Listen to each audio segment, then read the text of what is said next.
এসেছি আমার নিজের স্কুলে, যেখানে আমি পড়াশোনা করেছি। কোথাও দেখো, মগরা উত্তমচন্দ্র বিদ্যালয়। আসো দেখাচ্ছি স্কুলে, আসো। শুনেছি ভালো কথা, আজকে স্কুলের পুজো, তুমি দেখাবে সুন্দর করছে, বউ করছে, প্রসাদ যেহেতু হয়ে গেছে। সবাইকে জানাই শুভ সরস্বতী পুজো, অনেক অনেক ভালোবাসা। আজকে কোথায় এসেছি, আমার স্কুলে একটু নস্টালজিক ভিডিও হচ্ছে আজকে। এই যে ম্যাডাম আছে, স্যার, আমি এখানেই পড়েছিলাম।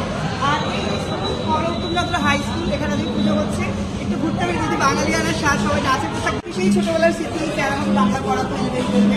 আর তার কাছে পোশাক দিয়েছি আজকে আমি অনেক বছর পর, কিন্তু মা সরস্বতী পোশাক দিয়েছে আমার স্কুলে। স্যার আমি কেমন ছিলাম একটু পড়াশোনায়?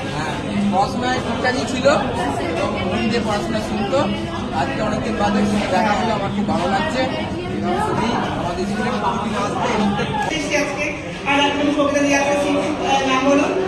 সুপর্ণা, সুপর্ণা দি, অর্পিতা দি, সাগরিকা দি, সমস্ত ম্যাডামরা আছেন। আমার তো খুব খুব ভালো লেগেছে, সবাই দেখো। আর আমার স্কুল মানে অন্যরকম স্মৃতি, আমার কাছে অনেক কিছু। সেই ব্ল্যাকবোর্ড যেখানে আমি অঙ্ক লিখতাম, আমি বাংলা শিখতাম, বাংলায় ভীষণ ভালো ছিলাম, আমি কলেজে বাংলা নিয়ে পড়েছি, বাংলা অনার্সে।